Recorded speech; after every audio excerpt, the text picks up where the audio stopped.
Kinah b'chiyah B'tzion u'mispein b'Yerushalayim.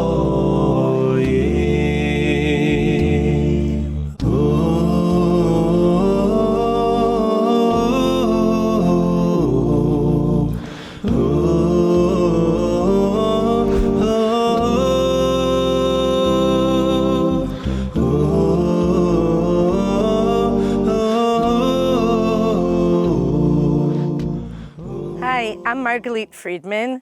I'm a tour guide and I live right here in Modi'in.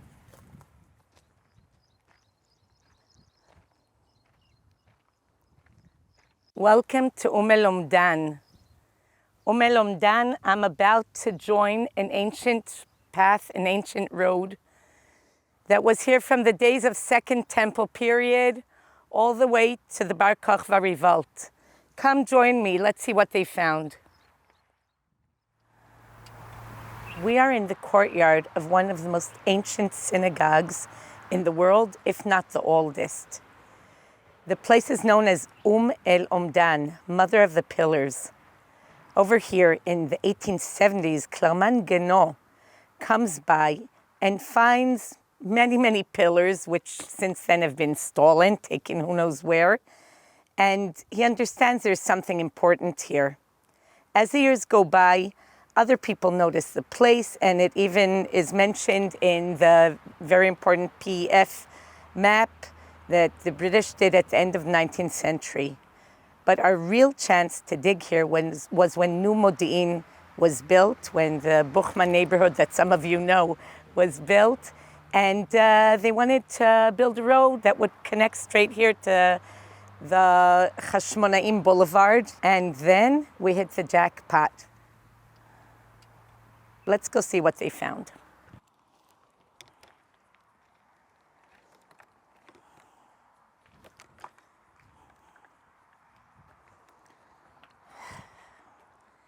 Eicha Yashvah חבצלת השרון, ודמם רון מפי נושאי ארון, ונעו ממשמורתם כהנים בני אהרון, כנמסר הבית במסרבי מרון. I just started one of the Kinot, the piyutim, that were written by Elazar Kalir, most probably in Tiberias, where we have a list of the 24 families of Kohanim, each one in a different place in the Galil. I just ended up Mesarvei Maron, Meron, you all know Meron. And actually, maybe we should have been doing this video, jumping from place to place in the Galil, from Tveria to Tzipori, to Arabe, to Mrar. All these are places where the 24 families of Kohanim settled after the destruction of the Second Temple.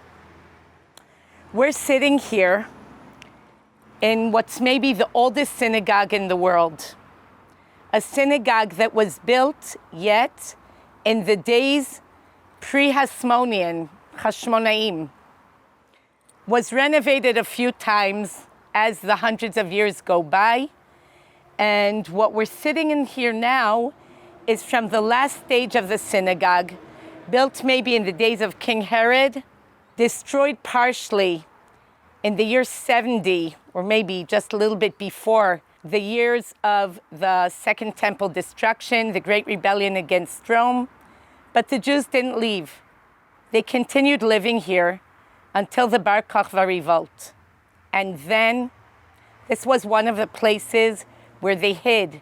We actually found here some of the hiding caves under the houses here, and the synagogue was destroyed. While digging here, they found coins from the days of Antiochus. Yes, the same Antiochus as Hanukkah, but also from the year 2 and 3 of the Great Rebellion, and even from the second year of the Bar Kokhba revolt. Let's look a second at this place and try to think where we are. We can see that there are pillars here. There were pillars here. Can you see the bases? 1, 2, 3, 4, and some on your side. We can see the direction of praying towards Jerusalem. And here in the middle, I don't know if you can see, there's a group of stones.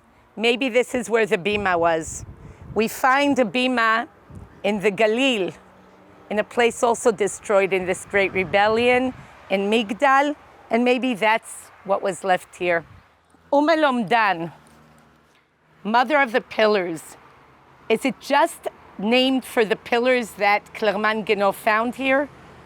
Or maybe we're keeping the ancient Hebrew name Modi'in, El-Umdan Modi'in. Alexander On Zichrono Livracha and Shulamit Wexler-Bdolach, Shetibadel Chaim Arukim, the archaeologists that dug here in this salvage dig in the year 2000, think that we are sitting right now in ancient Modi'in. Modi'in of Chanukah, Modi'in of the brave Maccabees, Judah Maccabee and his brothers, and of course, their father. And we hear that Bet Hashmonai, that Matityahu, the father of the family, is from one of those 24 Kohanite families that I mentioned before. He is from the family of Yehoyariv. He is from actually the family that opens the yearly cycle of the Kohanite families. If this is true, this is where Hanukkah started.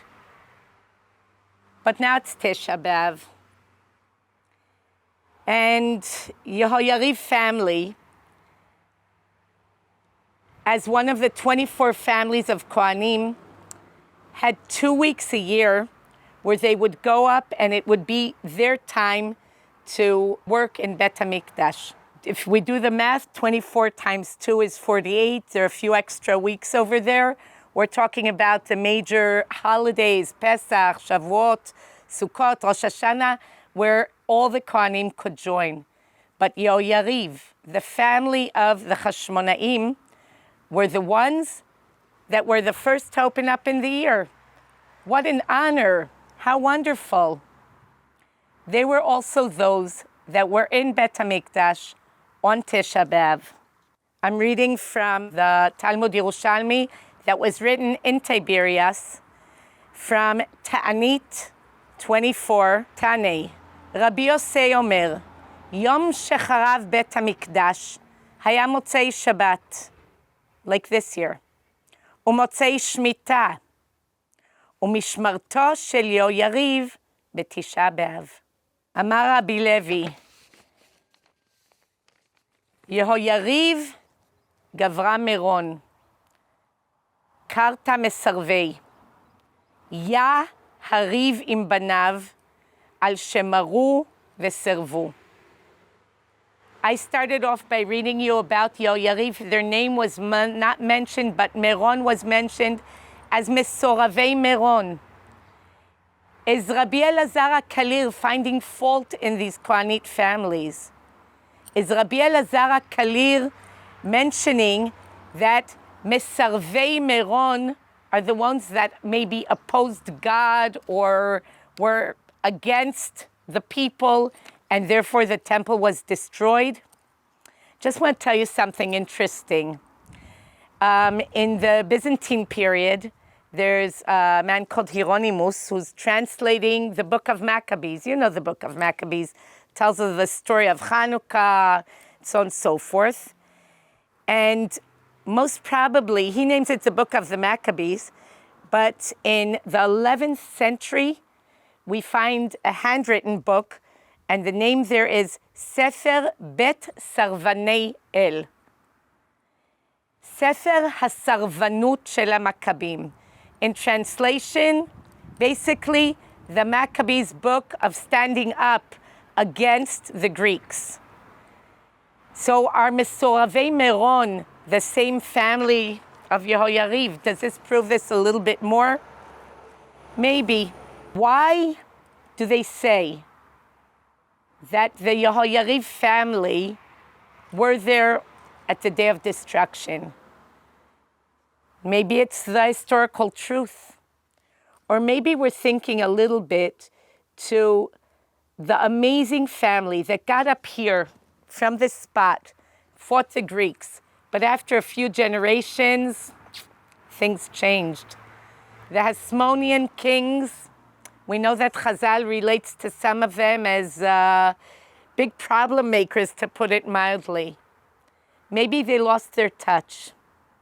Maybe the Kohanim at the end of Second Temple period lost what they were supposed to do. Kohanim are supposed to be the ones working, sacrificing, lighting the menorah in the temple, but more than that, they're supposed to be the connection between the people of Israel and Hashem. But yet we know that at the end of Second Temple period, that is when the Kohanim lose it. The high priesthood is bought with money. The Kohanim go over to the weak people and more or less forcibly take their trumot and masrot. Somehow, maybe that is what brought the Churban.